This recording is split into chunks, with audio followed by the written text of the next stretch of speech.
The coffee was cold. I'd been holding the same cup for 20 minutes, counting the tiles on the kitchen ceiling. There were 42. I'd counted them before the day my wife left me the house, the day my son was born, the day I walked out of the hospital after the heart attack. Now I was counting them again, listening to my son tell me about his wife. She loves this house. Dad, he said. I set the cup down and nodded. Then I looked at him and said, "Good. Then she'll be thrilled to know I'm keeping it." Oliver didn't respond right away. He looked at me the way he used to look at structural drawings when he was 12, searching for the part that didn't add up. Then Vanessa called from the other room, something about dinner reservations, and he turned toward her voice. That was the moment I understood how things had shifted. He used to turn toward me like that. Before I tell you what happened next, have you ever discovered that someone was making plans with something that belonged to you, and you weren't supposed to know? Type yes or no below. I want to know how far this kind of thing reaches. The house at 2214 Ridgemont Drive has been standing since November of 1990. I know because I poured the foundation myself, or rather, I drew the plans and then stood in the mud in November of 1990 while a crew of 6 men I'd hired with the last of my savings put the forms in the ground. My wife Carol stood at the edge of the lot in a coat that was too thin for the weather, holding 2 cups of coffee, watching. She said, "Bob, if this thing falls down, I'm blaming you personally." I told her that was only fair. It didn't fall down. We raised Oliver in that house. He learned to walk on the oak floors in the hallway, fell off his first bicycle in the driveway, did homework at the kitchen table until he was old enough to do it in his room instead. When Carol got sick, she asked to come home from the hospital, and we brought her home to the back bedroom, the one with the window that faces the mountains. She died there on a Tuesday morning in April, 6 years ago, with the light coming through that window the way it does in early spring, pale and clean and without apology. The house passed to me alone. There was never any question about that.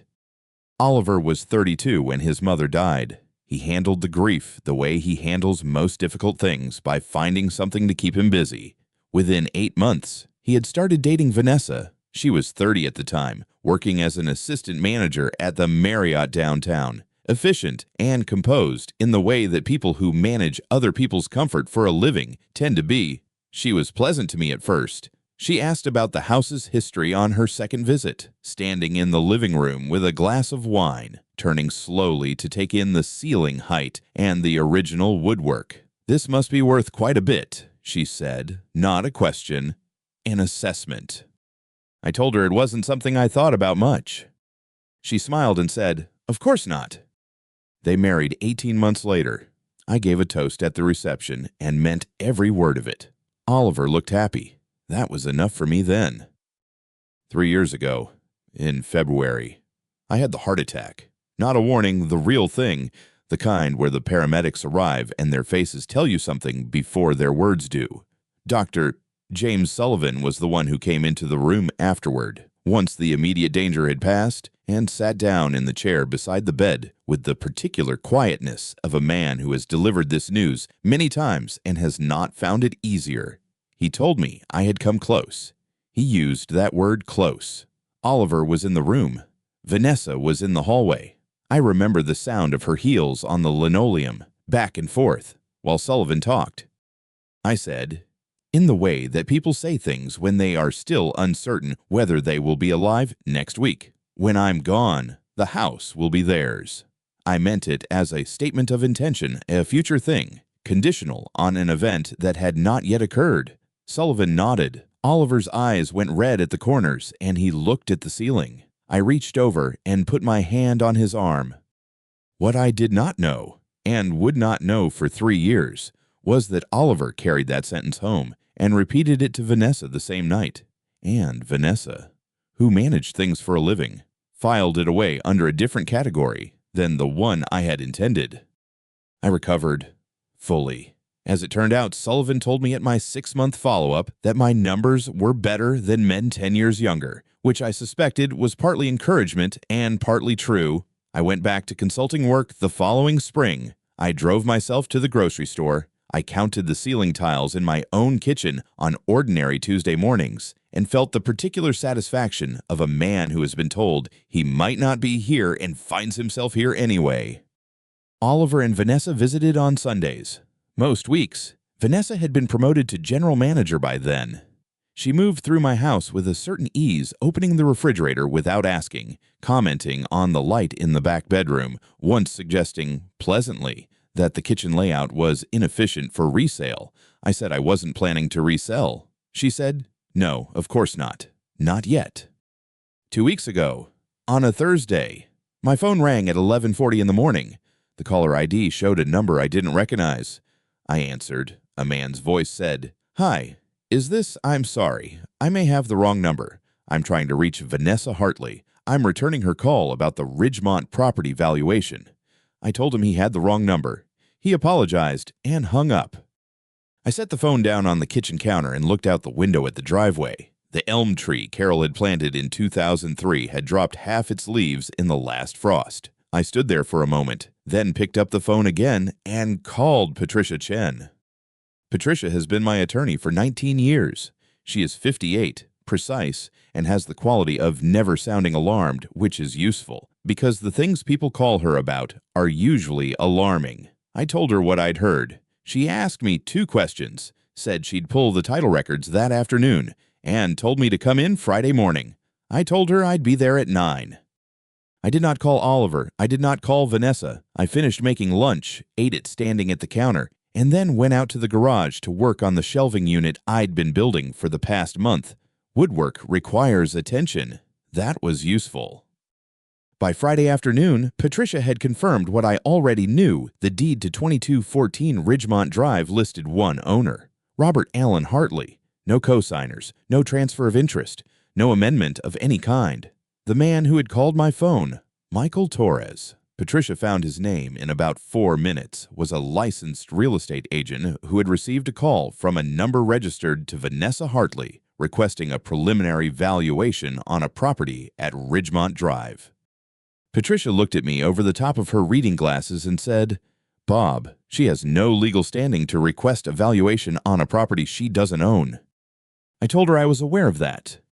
She said, "What do you want to do?"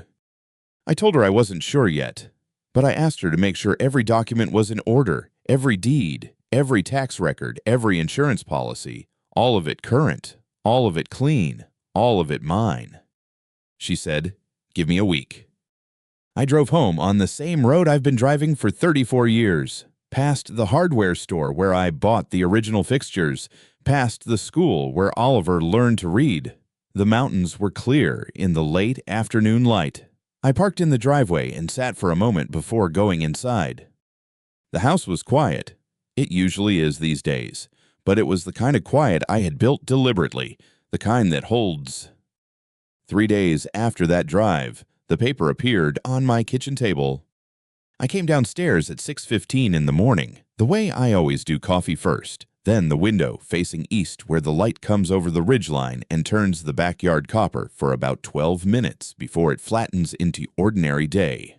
Oliver and Vanessa had stayed over that weekend. Vanessa had offered to cook dinner Saturday, which she had never done before. She made something with chicken and a sauce I didn't recognize. And she talked about the neighborhood, the entire meal, the new development 2 streets over, the school ratings, the proximity to the highway. Oliver had refilled my water glass twice without being asked. I noticed both things.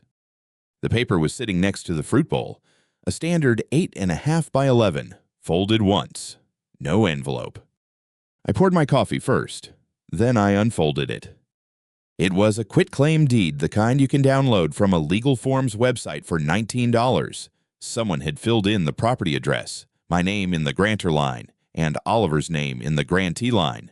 The notary block at the bottom was blank. The document reference number in the upper right corner was a format I hadn't seen used by Denver County in at least 15 years. I had processed enough property transfers in my engineering work to know what a legitimate deed looks like. This was not one. I read it twice. Then I folded it along its original crease and set it back next to the fruit bowl exactly where I'd found it. Have you ever held something in your hands that was meant to frighten you and felt instead something closer to clarity? Oliver came downstairs at 7. He looked at the paper, then at me, then back at his coffee. He didn't say anything about it. Neither did I. Vanessa came down at 7:20 in workout clothes, glanced at the table, and said good morning with the particular brightness of someone who has been rehearsing their expression. The paper stayed on the table through breakfast. That afternoon, after Oliver had gone to run errands, Vanessa sat across from me in the living room while I was reading. She waited until I set the book down, which I did eventually, because I have learned that waiting costs nothing and reveals everything. She said, "Bob, I've been wanting to talk to you about something." I said, "All right." She said, "Oliver and I have been thinking about the future, about what happens if—" She paused. "You had your cardiac event 3 years ago. Dr. Sullivan said the recovery was good, but these things can come back. Oliver worries about you. We both do." She had her hands folded in her lap, the posture of someone presenting a reasonable concern. If something happened to you without everything in order, the house could get tied up in probate for years. The state has default rules. It might not go where you'd want it to go. I listened to all of it. She said, "Your father is dying. I don't mean that. I'm sorry. I mean, none of us knows how much time we have. We need to prepare. If we don't do anything, the estate just falls into whatever the law decides." I said, "I appreciate you thinking about that." She nodded, as if I had agreed to something. I did not agree to anything. That evening, I called Patricia Chen. Her office is on the 16th floor of a building on 17th Street, the kind of building that has been there long enough that the elevator buttons are worn smooth in the center. Patricia has practiced real estate and estate law in Denver for 26 years. I'd hired her 6 years ago to handle a property management arrangement, a limited power of attorney that allowed Oliver to deal with contractors and utility companies on my behalf when I was recovering. It was a practical document for a practical situation. It was not a transfer of ownership. It had never been anything close to that. I had the original in my files at home. I brought it with me. Patricia was at her desk when I arrived. She had the kind of office that accumulates paper in organized layers, files stacked by date, not by chaos. She shook my hand and we sat down, and I put the quitclaim deed on her desk without explaining where it came from. She looked at it for about 45 seconds. She turned it over, checked the back, set it down. She said, "Where did this come from?" I told her I'd found it on my kitchen table. She looked at it again. "The document reference number is wrong. Denver County switched formats in 2011. This is the old format." She pointed to the notary block. "And this is blank. An unsigned, unnotarized quitclaim deed has no legal force whatsoever." She set it aside. "But that's not what concerns me about it." I waited. "What concerns me," she said, "is that someone put this on your table and expected you to sign it, or expected your son to sign it." She paused. "If Oliver signs this document, it doesn't transfer ownership. It's not legally valid, but it does establish intent. It shows that he believed he had a claim or wanted one. That matters if this escalates." I told her about the power of attorney from 6 years ago. I had brought the original. She read it again, though she already knew what it said. She read it the way someone reads a document they want to be absolutely certain about before they speak. Then she set it down flat on her desk and said, "This is a property management authorization. It expires, by its own terms, upon your death or revocation. It conveys no ownership interest. It never did." She looked at me. "Bob, every document connected to that property is in your name. The deed of record, the property tax account, the homeowner's insurance. I checked all of it last week when you called. Nothing has changed. You are the sole owner." I already knew that, but I needed it said in that room, by that person, with both of us present. I said, "I want to formalize something." She opened a legal pad. "I want a written statement signed and notarized here, today confirming that I have not conveyed, transferred, or assigned any ownership interest in the property at this address to any person, and that I have no present intention of doing so. and that any future transfer will occur only through a valid instrument executed by me in the presence of legal counsel with full notarization. Patricia wrote as I spoke. When I finished, she looked up and said, "That's a straightforward declaration. I can draft it in 20 minutes." She drafted it. I read it. I signed it in front of her and the firm's notary, a quiet man named Gerald Marsh, who had worked in that office for 9 years and who dated and initialed each page without comment. Patricia kept the original. I left with a certified copy in a manila envelope. The document said nothing about what would happen to the house after I was gone. That was deliberate. Patricia had asked if I wanted to address succession, and I told her not yet. There were things I needed to understand before I made any decisions about what came next. On the drive home, I stopped at a hardware store, not the one I'd passed 3 days earlier, a different one, closer to the office. I bought a replacement washer for the kitchen faucet that had been dripping for 2 weeks. Small job, 20 minutes. I had been putting it off. Back at the house, I fixed the faucet. The dripping stopped. I washed my hands at the sink and stood there for a moment with the water running cold over my wrists, looking out the small window above the basin at the backyard. The apple tree my wife planted in 1994 was still there, bare now in the November cold, but rooted, the way things are when they've had enough time and enough water and nobody has cut them down. The quitclaim deed was still on the kitchen table where I'd left it. I picked it up, carried it to my office, and put it in a file folder I labeled with the date. Oliver called that night at 9. He said Vanessa had mentioned talking to me, and he wanted to make sure I wasn't upset. His voice had the careful quality of someone who has been told what to say and is trying to make it sound natural. I told him I wasn't upset. I told him I was glad we'd had the weekend together. I told him the chicken dinner was good. He said, "Dad, we just want to make sure you're taken care of." I said, "I know you do." I didn't say anything else. I have found, over 62 years, that the most useful thing silence can do is give people room to hear what they've just said. 4 days later, Dr. Sullivan's receptionist called me at 8:15 in the morning, a woman named Renee, who had been at that practice for 7 years and who always identified herself by first name. She said, "Mr. Hartley, I'm calling to confirm your capacity evaluation appointment this Thursday at 2 o'clock. I said, "I don't have an appointment this Thursday." A pause, the kind that means someone is looking at a screen and finding something that doesn't match what they expected. "Sir, we have a request on file. It came in Monday. It was submitted by," another pause. It says here, "a family member requesting a formal cognitive and decisional capacity evaluation under Dr. Sullivan's geriatric assessment protocol." I said, "Renee, who submitted that request?" She was quiet for a moment. I could hear her breathing, the sound of a keyboard. "The contact number listed is," she read it out. I recognized it, Vanessa's cell phone. "Thank you," I said. "Please cancel the appointment. I did not authorize it, and I will not be attending." "Of course, Mr. Hartley, I'm sorry for the confusion." "No confusion on your end," I said. "You did exactly right by calling." I set the phone down on the kitchen counter. The backsplash I'd been meaning to regrout was still unfinished above the stove. I looked at it for a long moment. A capacity evaluation, the kind of assessment that, if it went a certain way, could be used in a legal proceeding, could be used to argue that a man's decisions about his own property were not his to make. She had not asked Oliver. Oliver would have told me.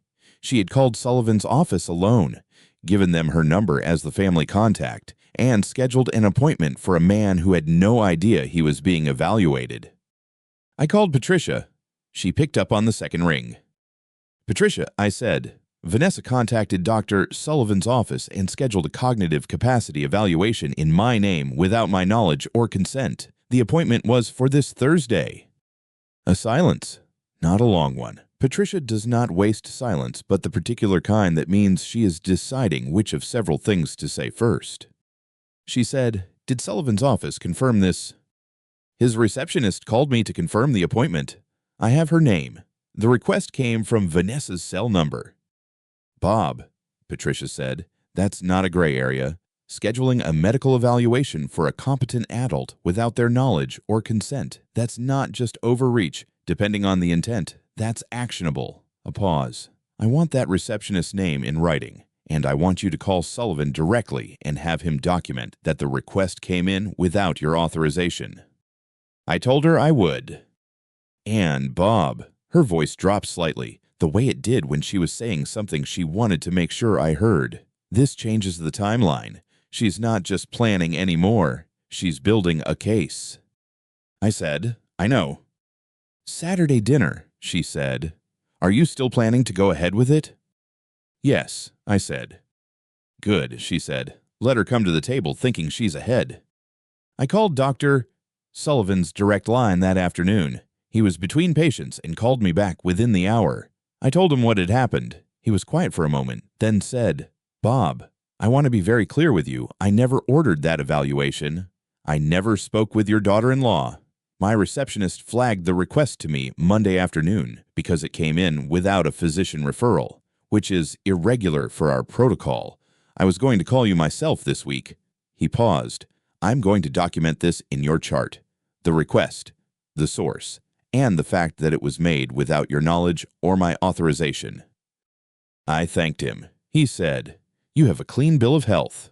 Bob, you have had one for 2 years and 4 months. Anyone who tells you otherwise is not reading your file. I said I appreciated that. He said, Take care of yourself. I told him I intended to. Oliver said good night.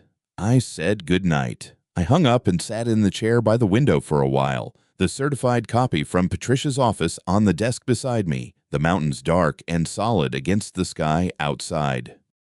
The house was still mine. Every document confirmed it. Every signature, every tax record, every notarized page, all of it pointed in one direction. What Vanessa didn't know, and what Oliver hadn't thought to ask, was how long I had been paying attention. 3 weeks after Patricia filed the confirmation documents, my neighbor Carol Whitfield called me on a Tuesday afternoon. Carol has lived in the house to my left for 19 years. She brought a casserole the week Margaret died. She has never called me without a reason. I was in the garage when the phone rang, sorting through a box of survey equipment I'd been meaning to donate to the community college. 40 years of professional tools that still worked perfectly: transits, levels, measuring tapes with the markings worn smooth from use. I set down a folding rod and picked up. Carol said, Bob, I need to tell you something, and I want you to hear it from me before you hear it somewhere else. I said, All right.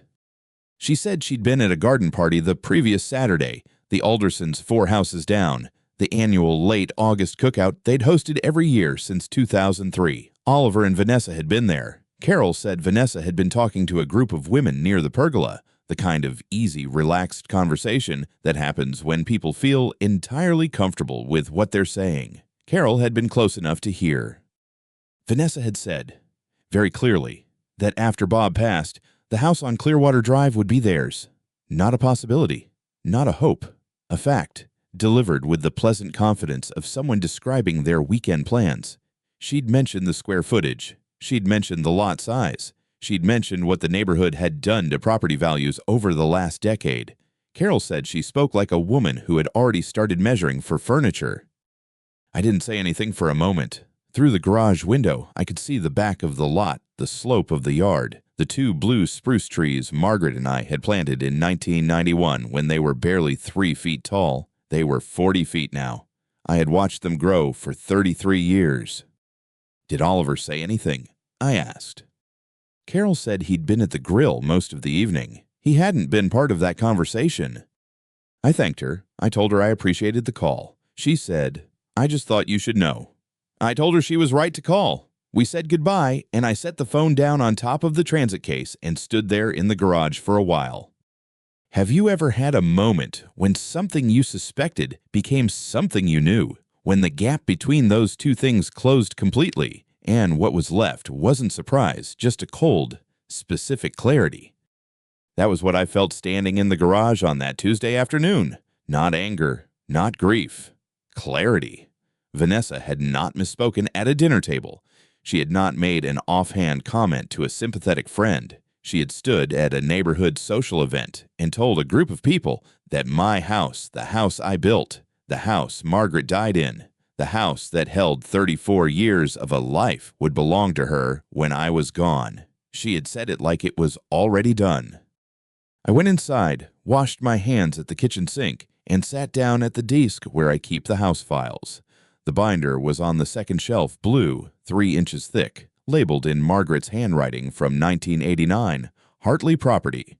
She had organized it. I had maintained it. Every tax statement, every insurance renewal, every utility record, every repair invoice going back to the original construction permits. 34 years of documentation in one binder, the spine worn soft from handling. I opened it to the ownership section and looked at the deed. My name alone, Robert James Hartley, the same name on every page that mattered. Then I called Michael Torres. Michael is a real estate agent I'd met 3 years earlier when a colleague of mine sold a property 2 streets over. We'd spoken twice since then, once when I had a question about comparable sales in the neighborhood, once when he sent a Christmas card that included a market update flyer. He was 45, thorough, the kind of professional who returned calls the same day. I had his number in my phone under his full name because I make a habit of keeping information organized. He picked up on the second ring. I said, "Michael, this is Robert Hartley. I own the property at 4471 Clearwater Drive. I believe my daughter-in-law may have contacted you recently regarding that address." A pause. Not a long one, too. Maybe 3 seconds, but the kind that tells you someone is choosing their words. He said, "Mr. Hartley, yes, I received an inquiry about that property, a valuation request." I said, "I want to confirm something. According to the county records and the deed on file, who is the owner of that property?" Another pause. I heard him moving, the sound of a chair, the click of a keyboard. He said, "According to what I have here, you are the sole owner, sir, Robert James Hartley. There's no other name on the title documentation." I said, "Thank you, Michael. That's what I needed to confirm." He said, "Mr. Hartley, is there anything I should know about this inquiry? I want to make sure I haven't been part of something I shouldn't have been part of." That was the moment I decided Michael Torres was an honest man. Not every professional would ask that question. Most would simply close the conversation and move on. I told him he had done nothing wrong. I told him the inquiry had been made without my knowledge, but that the property records were clear and there was nothing actionable on his end. I told him I appreciated his transparency. He said he was glad I'd called. He said if I ever needed anything regarding the property, he was available. I thanked him and hung up. The kitchen was quiet. The afternoon light came in through the south window, the way it always did at that hour, laying a long rectangle across the floor tiles. Margaret had chosen those tiles a pale sandstone color she'd seen in a magazine and tracked down from a supplier in Albuquerque. I had installed them myself over a long weekend in October 1994. Oliver had been 6 years old. He had handed me the spacers one by one and called it helping. I sat with that memory for exactly as long as it took to drink half a glass of water. Then I called Patricia. She picked up on the third ring. I could hear the background sounds of her office, a door, a muffled conversation, the specific quiet of a room full of files. I said, "Patricia, it's Bob Hartley. I need to move to the next step." She said, "Tell me." I told her what Carol had said. I told her about the garden party, the group of women near the pergola, the square footage and lot size and property values. I told her about Michael Torres and the valuation request. I told her that Vanessa had moved from private planning to public declaration, and that Oliver still appeared to be unaware of the full scope of what his wife was doing. Patricia listened without interrupting. That is one of the things I have always valued about her. She does not fill silence with reassurance. She waits until she has something useful to say. When I finished, she said, "What do you want to do?" I said, "I want to prepare for a conversation. I want Oliver to understand the legal situation clearly, not from me telling him what I think, but from documents, from facts. I want him to see the deed, the tax records, the insurance, the ownership history.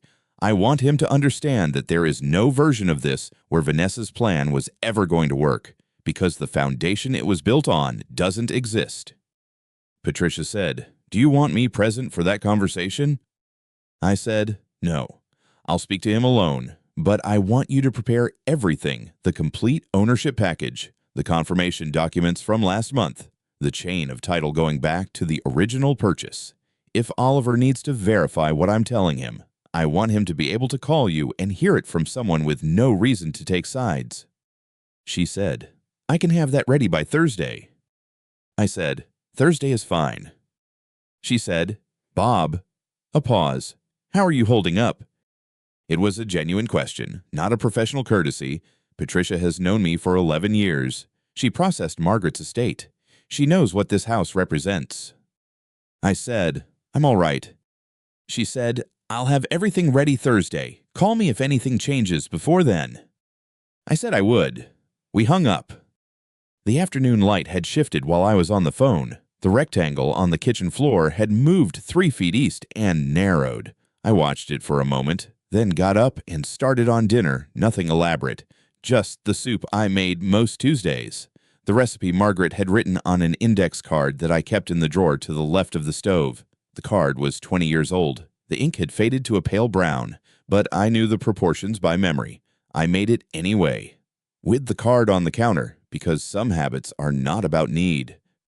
While the soup was heating, I walked through the house once, the way I sometimes did in the evenings.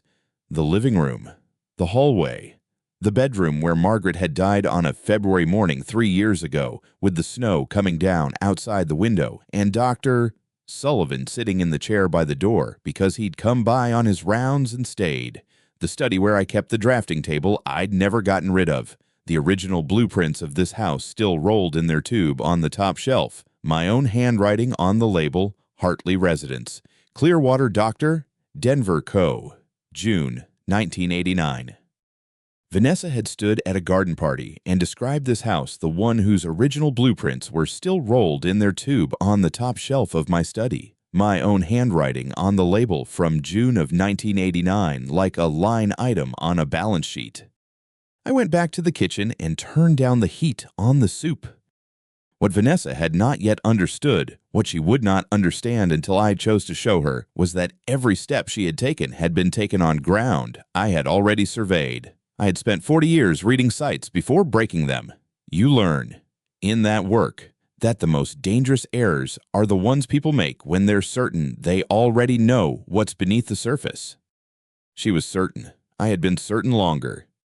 The soup was ready. I ladled it into a bowl, set it on the table where Margaret and I had eaten breakfast since the crew Dave Kowalski ran, finished the kitchen in the spring of 1991, and sat down. Outside the window, the 2 blue spruce trees were still in the evening air, 40 feet tall, every inch of growth accounted for. Patricia would have the documents ready Thursday. After that, the only question was when to have the conversation, and I already knew the answer to that. The call came on a Sunday. Oliver's voice had that particular careful quality I'd learned to recognize over the past few months, the one that meant Vanessa had been involved in the preparation. He asked if they could come for dinner the following Saturday. He said Vanessa wanted to try that pot roast recipe of his mother's, the one she'd written on an index card that was still taped to the inside of the cabinet above the stove. I told him I'd have it ready at 6. Have you ever been invited to a conversation someone else has already finished having without you? That's what I heard in his voice, the cadence of a man rehearsed. I spent that week in the ordinary way. I drove to the hardware store on Tuesday and picked up weather stripping for the back door. I had lunch with my neighbor, Carl Beckett, who'd lived 3 houses down for 26 years and had known my wife since before Oliver was born. I mowed the grass on Thursday afternoon, which took 40 minutes because the lot is 3/4 of an acre, and I've been doing it long enough to know exactly how long it takes. Patricia had confirmed the documents were ready. I did not call her again. There was nothing left to prepare. Saturday arrived cold and flat, the way Denver mornings do in late October, with a sky the color of old concrete. I had the roast in by 10. The house smelled like rosemary and black pepper by noon. And by 3, it smelled like my wife's kitchen on every winter Sunday we had ever shared in this house, which is to say, it smelled like 34 years of something Vanessa had never once been part of. They arrived at 5:45. Oliver was wearing the blue jacket I'd given him for his birthday 2 years ago. Vanessa was in a cream-colored blouse, her hair arranged carefully, her expression composed in the way I'd noticed she composed it when she was performing Patience. She carried a bottle of wine. She handed it to me at the door with a smile that reached exactly as far as her eyes, and no further. "It smells incredible in here," she said. "Same recipe," I said. "Come in." We sat down at 6. The table in this house seats 8. We used 3 chairs. The same 3 we always used. Oliver at my left, Vanessa beside him. My wife's chair at the far end had been empty for 4 years. I had not moved it. Oliver knew better than to suggest it. The first 20 minutes were ordinary. Oliver talked about a regional sales conference he'd attended in Phoenix. Vanessa mentioned a new property management software her hotel was piloting. I asked the appropriate questions. The roast was good. I poured the wine Oliver had brought last month, which was still in the cabinet, not the bottle Vanessa had handed me at the door. If she noticed, she didn't say. It was somewhere in the second pour that Oliver set down his fork. Not abruptly, carefully. The way you set something down when you've been thinking about setting it down for a while. "Dad," he said, "I wanted to talk to you about something." I picked up my fork and cut a piece of the roast. "Go ahead." He looked at Vanessa once, a quick look, the kind that confirms the script is still in place, and then back at me. "Vanessa loves this house. She really does. We've been talking. And when you're gone, we'd like to keep it. Maybe renovate a little. Make it ours. A real family home." He said it the way a man says something he believes is a gift. His voice was warm. He was offering me the comfort of knowing the house would continue, would be loved, would remain in the family, which is what he had been told to believe he was offering me. Vanessa sat beside him with her hands folded loosely on the table, her expression arranged into something close to tenderness. She nodded once, slowly, as though this were a moment she had been looking forward to for a long time. I was quiet for a moment, not because I didn't know what to say. I had known what I was going to say since Thursday. The silence was something else. It was the last 5 seconds before a structure bears the load it was built to bear. I set my fork down. I looked at Oliver. Then I nodded, slowly, the way he had nodded at Vanessa a moment earlier. "She loves it," I said. Oliver's shoulders dropped, slightly relief, or the beginning of it. "Yeah, she really does. And we thought with you living here alone since Mom passed, it would be nice," Vanessa said, her voice soft, "if it stayed in the family." I picked my fork back up. I speared a piece of carrot. Then I looked at my son and said, very quietly, "Good. Then she'll be thrilled to know I'm keeping it."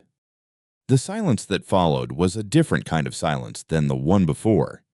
Oliver's face moved through 3 expressions in about 2 seconds. The first was confusion, a brief, genuine blankness, like a man who's heard a sentence in a language he thought he knew. The second was the beginning of a smile, as if he'd misunderstood and was about to laugh it off.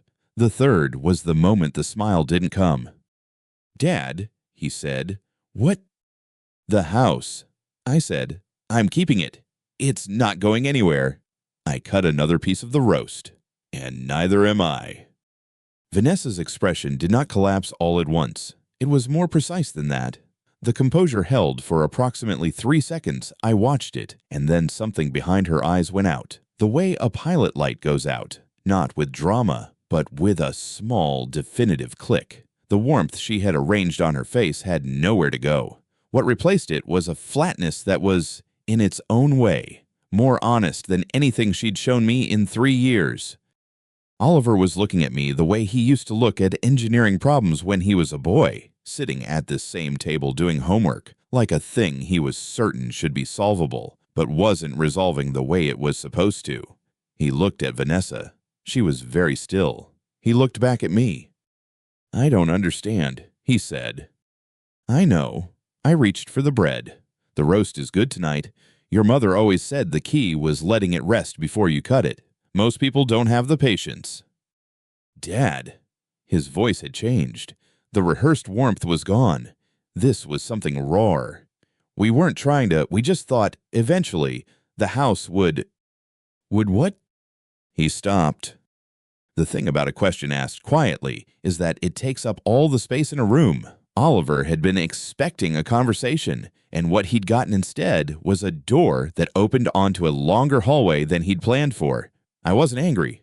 I want to be clear about that, because what came next could be mistaken for anger. It wasn't.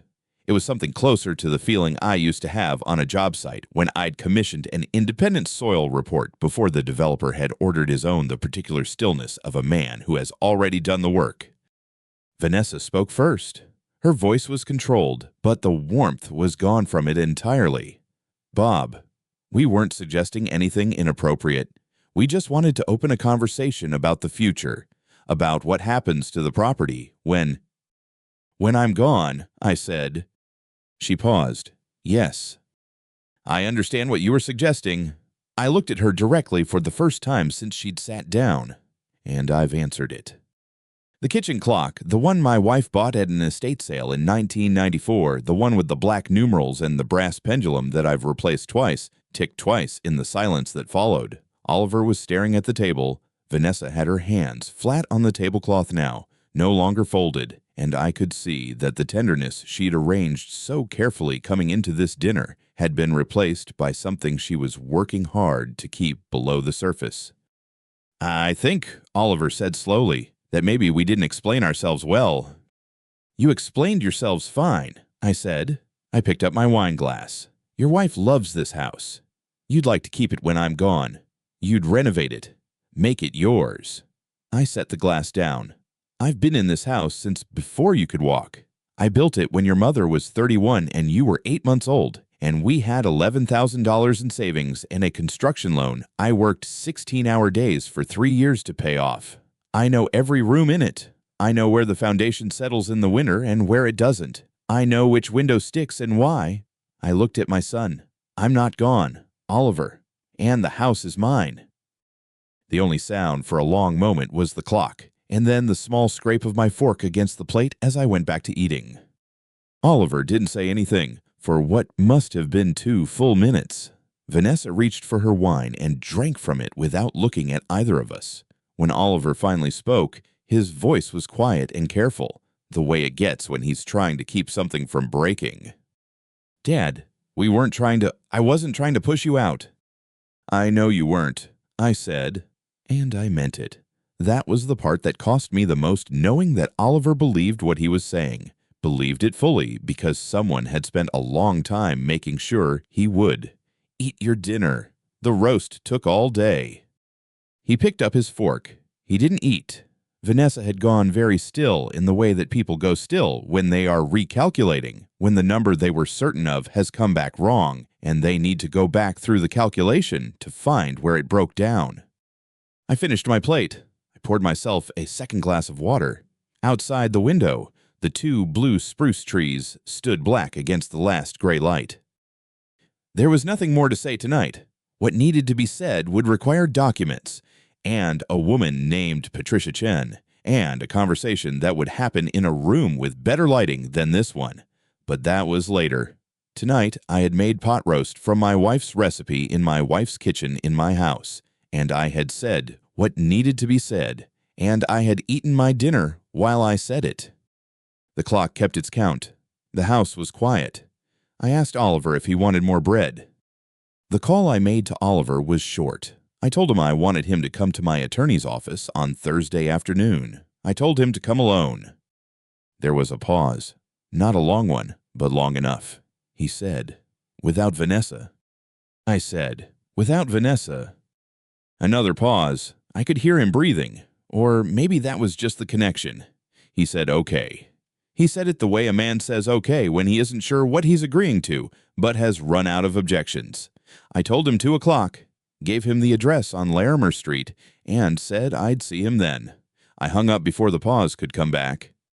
Patricia Chen had been my attorney for 11 years. Before that, she had been my wife's attorney for the estate planning we did when Oliver was in high school, when we first understood that the house and the land and the accounts needed to be organized into something that would outlast us.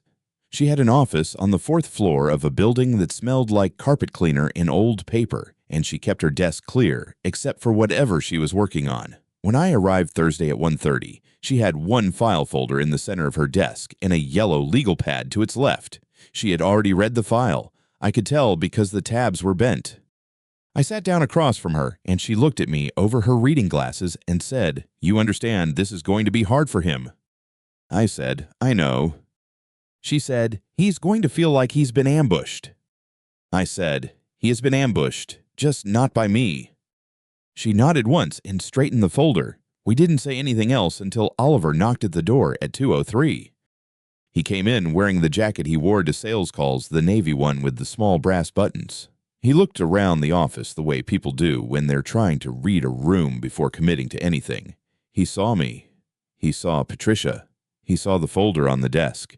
He sat down in the chair to my left and put his hands on his knees.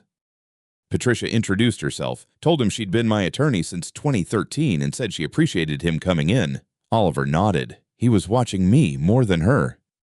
I said, "Oliver, I want you to understand the legal situation of the house. All of it. I should have done this a long time ago, and I didn't. And that's on me. I let that sit for a moment. I love you, but I can't let you be used like this. Not in my house and not with my name on the line." He looked at me. He didn't say anything. Patricia opened the folder. The first document she set on the desk was a single page, the margins clean, the signature lines visible from across the table. She turned it so Oliver could read it and said, "This is the management authorization your father signed 6 years ago. Your name is here on line 7 in the capacity of authorized property manager. That's what this document establishes." Oliver leaned forward. He looked at his name on the page. "Management," Patricia said, "not ownership. Those are two different legal categories. An authorized manager can handle maintenance contractors, can receive correspondence on behalf of the owner, can act as a point of contact in certain circumstances. What a manager cannot do is sell, transfer, refinance, or encumber the property. That authority stays entirely with the owner." She pointed to the duration clause near the bottom of the page. "This authorization can be revoked at any time by the property owner. It does not transfer any ownership interest. It does not create any expectation of inheritance. It is not a deed. It is not a will. It is a convenience document, and it has always been exactly that." Oliver sat back. He was still looking at the page. I watched him read the duration clause himself, his eyes moving slowly across the language. Patricia set a second document beside the first. This one was thicker, 4 pages stapled together, with the Denver County seal on the top right corner. "These are the property tax records for 4417 Ridgeline Drive, fiscal years 2019 through 2024. She pointed to the taxpayer line on the first page. "Your father's name, every year, every quarter." She set a third document on top of the second. "This is the current homeowner's insurance policy. Policyholder Robert James Hartley. Premium payer Robert James Hartley. Your father is the named insured. Your father is the party with insurable interest. His name is on every renewal, every claim history, every correspondence from the insurer." She closed the folder and folded her hands on top of it. "Your father is the sole owner of that property. He has been the sole owner since he and your mother purchased it in 1990. That has never changed." The room was quiet. The building's ventilation system made a low, steady sound. Oliver was looking at the documents, not at either of us. His face had gone the color of old concrete, not flushed, not pale exactly, but drained of whatever had been holding it together. His hands were still on his knees. He wasn't moving them. I said, "I'm not saying this to hurt you. I want you to hear that. I'm saying it because I love you, and because I'm afraid for you." He looked up at that. His eyes were wet at the corners. He said, "Vanessa said," and then stopped. He started again. "Vanessa said you were sick, that you were going to that we should be preparing. She said it was just being practical." I didn't answer right away. I looked at the two blue spruce trees I could see through Patricia's window, the tops of them just visible above the roofline of the building across the street. I had planted the ones at the house in 1994. These were someone else's trees. Patricia spoke before I did. Her voice was very even. "Oliver," she said, "you were 3 years old when your father had his cardiac episode. How long ago was that?" Oliver looked at her. 3 years ago. "Your father has had a clean bill of health for 2 years and 4 months. He exercises 4 times a week. His cardiologist's notes are in his file, and I've reviewed them." She paused. "Vanessa contacted Michael Torres at Westfield Realty approximately 14 months ago.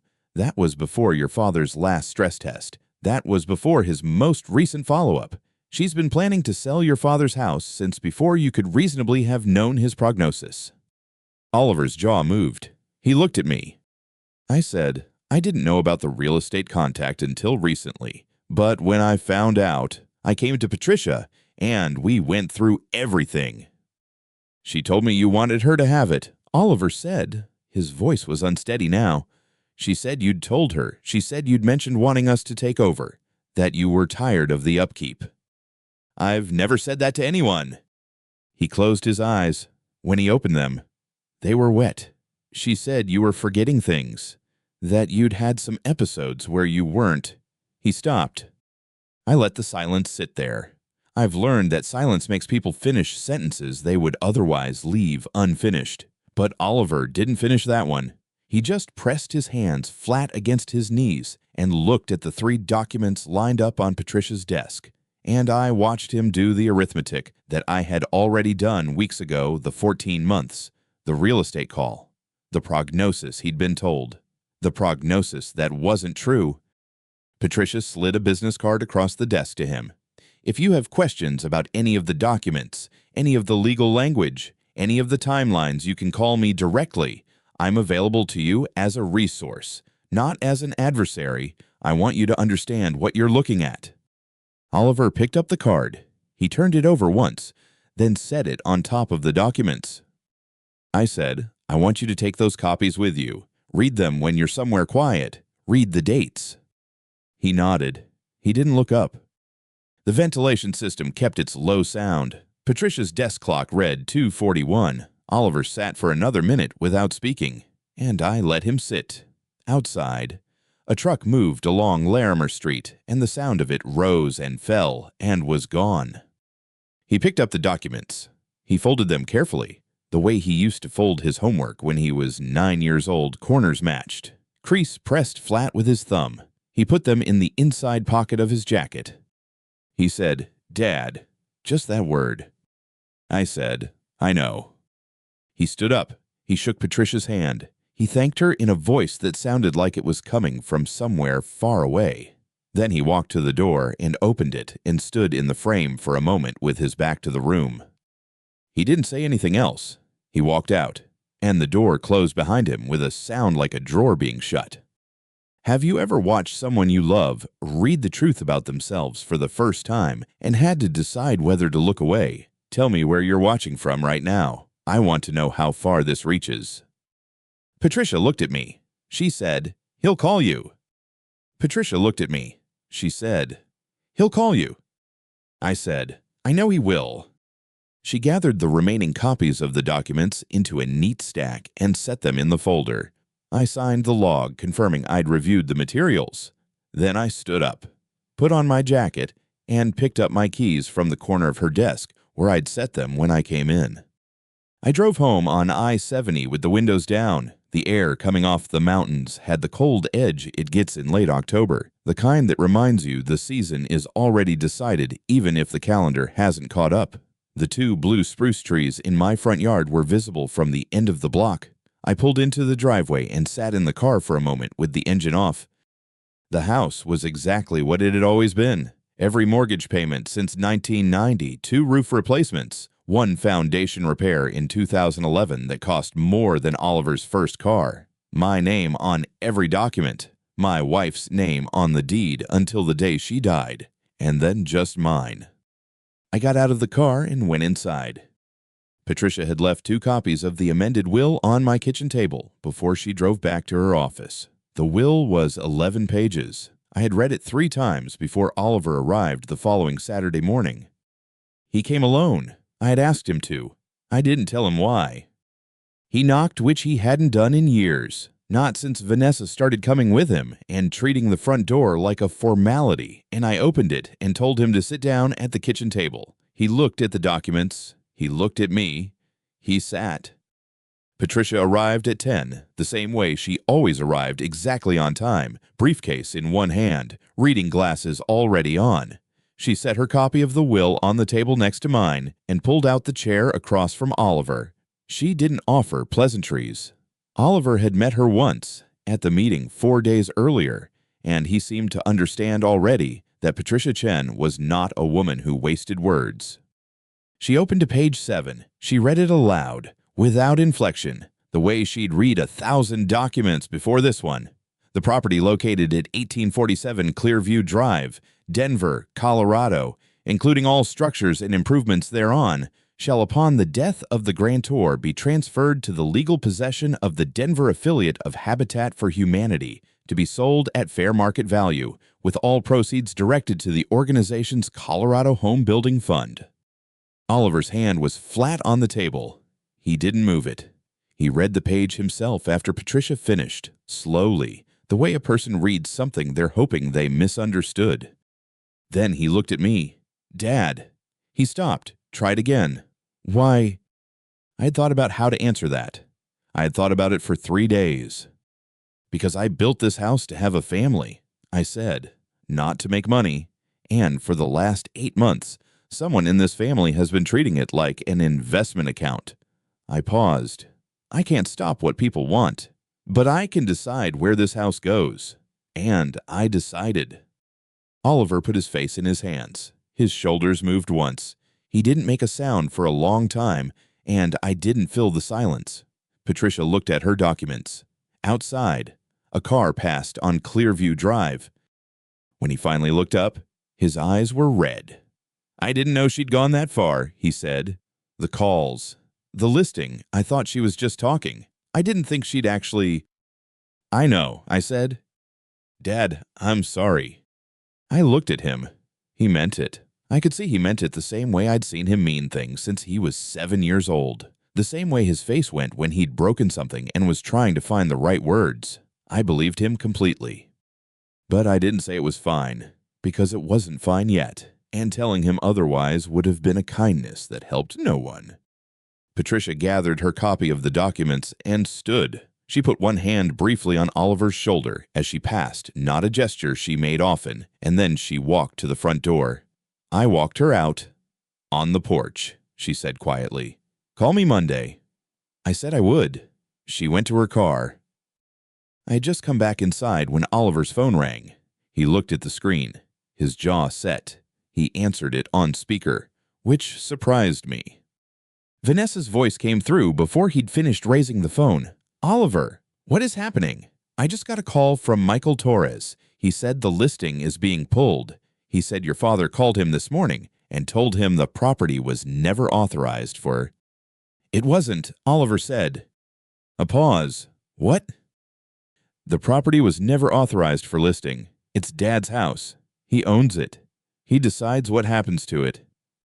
"Oliver," her voice shifted lower, more controlled, "your father is not thinking clearly.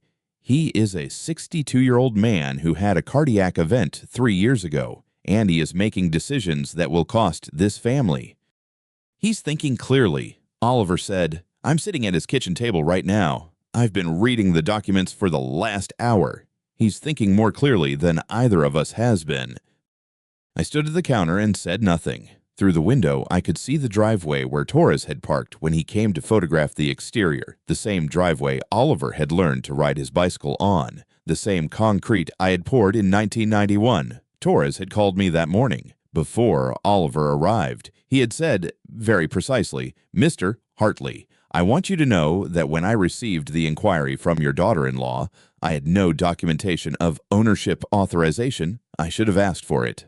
I didn't. I'm sorry for that." And I want you to know that I've pulled the listing request entirely, and I've noted in my file that the contact was made without the property owner's knowledge or consent. He had said it the way an honest man says something he wishes he didn't have to say. I had told him I appreciated it. I had meant it. It wasn't, Oliver said. A pause. What? The property was never authorized for listing. It's Dad's house. He owns it. He decides what happens to it. Oliver, her voice shifted lower, more controlled. Your father is not thinking clearly. He is a 62-year-old man who had a cardiac event 3 years ago, and he is making decisions that will cost this family. He's thinking clearly, Oliver said. I'm sitting at his kitchen table right now. I've been reading the documents for the last hour. He's thinking more clearly than either of us has been. I stood at the counter and said nothing. Oliver, her voice went hard. He is destroying our future. He is taking something that should come to us and giving it away to a charity because he is angry and... This is my property. My voice was calm. I had not raised it. I built it. I paid for it. I will decide where it goes. And I have decided. A long silence on the line. Then, Oliver, do something. Your father is destroying our family. Oliver looked at me. Something in his face had settled, not hardened, but settled. The way a foundation settles when it's finally been poured right. No, he said. He's not. He paused. He's protecting us. From ourselves. Maybe. But protecting us. He ended the call. He set the phone face down on the table. We sat together for a while without speaking. I refilled his coffee. He drank it. Carol Simmons called that afternoon. She'd lived next door for 22 years and had watched Oliver grow up in the backyard I'd built the fence around. She said, Bob, I want you to know I heard Vanessa this morning, talking to someone on the phone in the driveway. She was saying you'd lost your mind, that you were making decisions out of spite. A pause. I know you. I know what you built here. I'm on your side. I thanked her. I meant it. Half an hour later, Dave Kowalski called. We'd worked the same construction crew for 11 years in the 90s, back when Oliver was still in elementary school. He said he'd heard something from a mutual acquaintance. He said, I don't know the details, but I know you, and whatever you did it right. I told him I appreciated that. He said, don't let them take what you built, not one brick. By Sunday evening, I was aware through Carol, through Dave, through 2 other neighbors whose names I won't put here, that Vanessa had made several phone calls attempting to reframe the story, that I was unstable, that the will was a symptom of grief or anger or the medication I'd been on after the cardiac event, that Oliver was being manipulated by a father who couldn't accept growing old. What she hadn't accounted for was 34 years of neighbors who'd watched me pour the foundation of that house with my own hands. People who'd seen my wife tend the garden in the front yard every spring until she couldn't. People who'd watched Oliver learn to ride a bicycle on that driveway. They had their own memory of this house, and it was not hers to rewrite.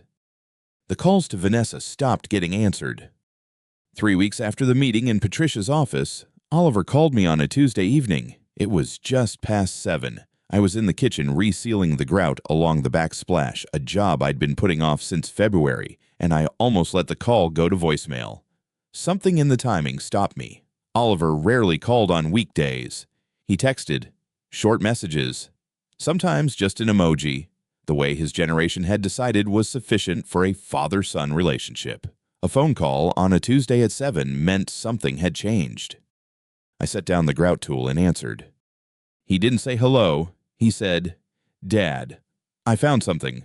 His voice had a quality I hadn't heard in years, flat, careful, the way a person speaks when they're trying to keep a larger emotion from getting into the words. I waited. There's an email, he said, from Vanessa to Michael Torres, from 8 months ago. He paused. I could hear him breathing. She actually wrote, we need to sell it within 6 months. His father is dying, or might be. Either way, the window is coming. The grout tool was still in my hand. I set it on the counter. I found it in a shared folder. Oliver continued. She didn't know I had access. She set it up 3 years ago for our tax documents and then forgot I was still on it." He stopped again. "Dad, she was planning this before any of this, before you got sick again, before the dinner. She had already contacted Michael Torres and 2 other agents." I didn't answer right away. The kitchen light was the warm kind. The bulb I'd replaced twice because my wife had always preferred that particular color of yellow. I looked at the counter, the grout tool, the half-finished backsplash. "What else did you find?" I said. The silence before he answered was different from the silences he'd given me over the past 2 years, the ones where he was deciding whether to agree with Vanessa or manage me. This one was the silence of a man reading something he already knew was going to cost him. "Loans," he said. 3 of them, on my name. I didn't sign anything, or I thought I hadn't. But there are documents with my signature. Dad, I don't remember signing them. The total is $180,000. I sat down on the stool at the kitchen island, not because I needed to, because it seemed like the appropriate response to a number like that. "When were they taken out?" I said. "The first one was 14 months ago. The second, 9 months ago. The third was 6 weeks before your dinner." He said, "Your dinner," the way you say something when you're still deciding what to name it. "She was building something," he said. "I don't know what, exactly. But she needed capital. And she was using me to get it." Have you ever received information you already knew was coming and still felt the weight of it land? I had suspected the loans for weeks. Patricia had flagged some credit activity during our title review, but suspecting a thing and hearing your son say the number out loud are not the same experience. "Oliver," I said, "you know now. What do you want to do?" The question sat between us for a long time. I didn't feel it. I had learned, over 62 years, that the most important decisions a person makes are the ones they arrive at in silence, without someone else's voice pushing them toward a conclusion. Vanessa had been that voice for 4 years. I was not going to replace her. "I need to think," he said. "Take your time," I said. He called back the next morning, and the morning after that. Each call was shorter than the previous one, but more certain. By Friday, he told me he had contacted a family law attorney. He didn't ask me which one to use. He found her himself, a woman named Dana Reyes, who had been practicing in Denver for 16 years. He told me her name, the way a man tells you something he's proud of, quietly but with intention. Vanessa called me that same Friday afternoon. I let it ring. She called again at 6. Then at 9:15 that evening, when I was already in bed, she called a third time and left a voicemail. I listened to it the following morning over coffee. She said I had manipulated Oliver. She said the will was vindictive. She said she would contest it, that she had rights, that I had no idea what I was doing to this family. Her voice moved through several registers, anger first, then something that sounded like pleading, then anger again. At the end of the message, she was crying. I deleted it and poured a second cup of coffee. What I had not done, what I had been careful not to do throughout all of this, was tell Oliver what to think about Vanessa. I had shown him documents. I had answered his questions, but the conclusions were his. The loans with his forged signature were his discovery. The email with the phrase, "His father is dying," or might be, was something he had found in a folder he'd forgotten he still had access to. None of that was my design. I had simply stopped protecting him from the truth. 3 days before Dana Reyes filed anything, Oliver called me at 7 in the morning and asked if Patricia could be present. I said yes. I called Patricia. She said, "Bring him in at 10 and tell him to bring the email." Vanessa arrived at Patricia's office at 10:12. Oliver had called her the previous evening and told her only that there was a document discrepancy that needed to be resolved in person, with legal counsel present. He had not told her which document. He had not told her whose counsel. She came in wearing the cream blouse she'd worn to the dinner. I noticed that. She looked at me, then at Patricia, then at Oliver. Her expression was the composed one, the general manager face, the one that managed other people's discomfort for a living. Patricia said, "Thank you for coming. Mrs. Hartley, Please sit down." Vanessa sat. She set her bag on the floor beside her chair and folded her hands on the table. She looked at Oliver. "What is this about?" Oliver opened his laptop. He turned it to face her. On the screen was an email chain, 3 messages. The oldest dated 14 months ago. The subject line read, "Ridgemont valuation timing." Vanessa looked at the screen. She looked at it for 4 seconds without speaking. I watched her face. The composure held. She was good at composure, but something behind it shifted, the way a load-bearing wall shifts before it gives almost nothing. Enough. "Oliver," she said. Her voice was very even. "Where did you get this, The shared tax folder," he said. "You added me in 2021. You forgot to remove me." Patricia slid a printed copy across the table. "Mrs. Hartley, I'd like you to read the second paragraph of the first email. Aloud, please." Vanessa did not pick up the paper. Patricia waited. She has the patience of a woman who has sat across from people in difficult rooms for 26 years and has not once filled a silence she didn't need to fill. After a moment, Vanessa said, "I don't think that's necessary." "Then I'll read it," Patricia said. She picked up her own copy and read without inflection. "We need to move on the Ridgemont property within 6 months. His father is dying, or might be. Either way, the window is coming. I've already spoken to 2 agents. Torres is the most realistic option for a quick sale at market." She set the paper down. "That email was sent to Michael Torres 14 months ago. At that time, your father-in-law had a clean bill of health confirmed by his cardiologist. He was not dying. He was not in decline." She paused. "You wrote that he was dying because it was useful to believe, and useful for others to believe."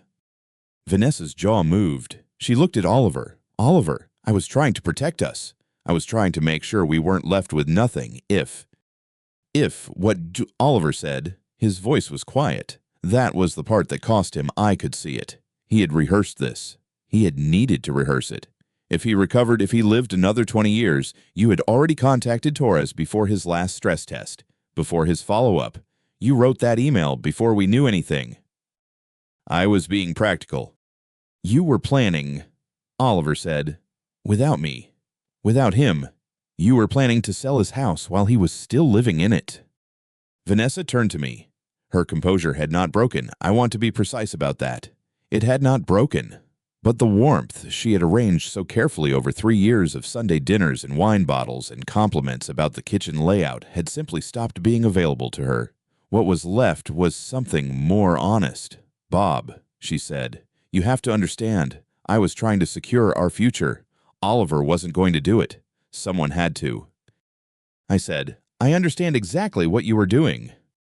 She held my gaze for a moment. Then she looked at the email on the table, then at Oliver, then at Patricia. Patricia said, "Mrs. Hartley, I also want to address the capacity evaluation request submitted to Dr. Sullivan's office on October 14th. The request came from your cell phone. Your father-in-law was not informed. Dr. Sullivan was not consulted. The evaluation was scheduled without the patient's knowledge or consent." She opened a second folder. "I have a written statement from Dr. Sullivan confirming that he did not order the evaluation, that the request was irregular, and that your father-in-law has had a confirmed clean bill of health for 2 years and 4 months. She set it on the table. "If you were attempting to establish a record of incapacity, and I want to be clear that I am not yet making that allegation formally, you should know that the record you created instead is one of unauthorized medical scheduling on behalf of a competent adult." The room was very quiet. The ventilation system made its low, steady sound. Oliver was looking at the table. Vanessa's hands were flat on the surface, no longer folded. She said, "I want a lawyer." "That's your right," Patricia said. "You're not under any obligation to stay." Vanessa stood. She picked up her bag. She looked at Oliver one more time, a long look, the kind that is trying to find a door that isn't there anymore, and then she walked to the office door and opened it and left without closing it behind her. Oliver sat for a moment in the chair. The door stood open. Through it, I could hear the elevator down the hall, the sound of it arriving, the doors opening and closing. He said, "I'm sorry you had to be here for that." "I'm not," I said. Patricia closed the folder. She looked at Oliver over her reading glasses. "I'll give you a few minutes," she said. She stood, picked up her legal pad, and walked out, pulling the door almost shut behind her. Oliver sat in the chair with his hands on his knees. He looked like a man who had just watched a structure he'd built come apart at the joints, not in anger, but in the particular exhaustion of someone who has been holding something up for a long time and has finally set it down. I didn't say anything. I let him sit. Dana Reyes filed the divorce petition on a Thursday, 11 days after Oliver's first call to me. Vanessa retained an attorney of her own, a man I'd never heard of, working out of an office in Aurora. The proceedings were their business, not mine.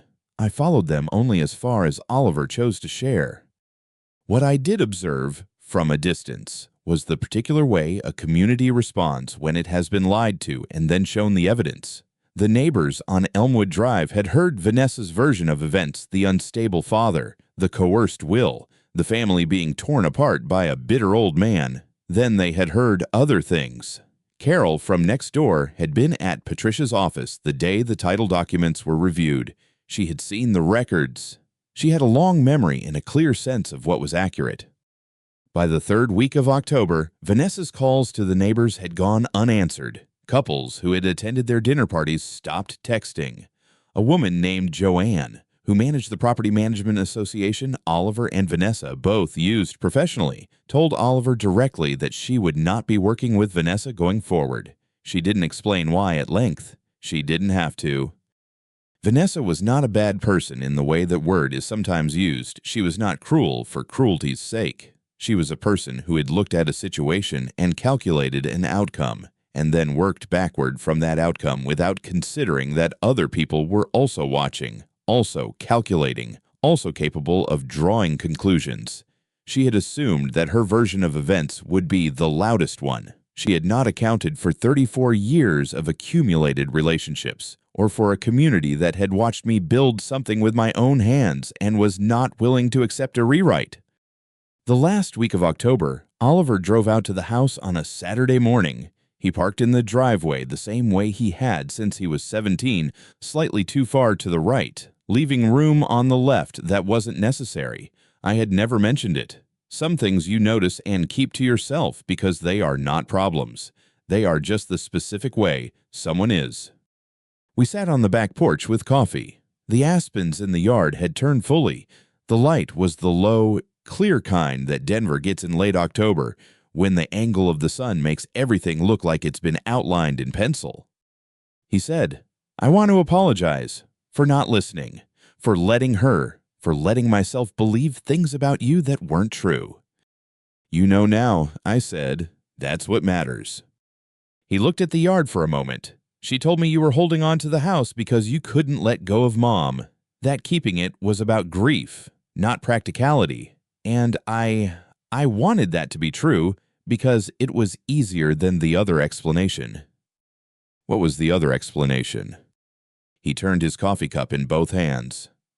"That you knew exactly what you were doing, and that you were protecting me from something I wasn't ready to see."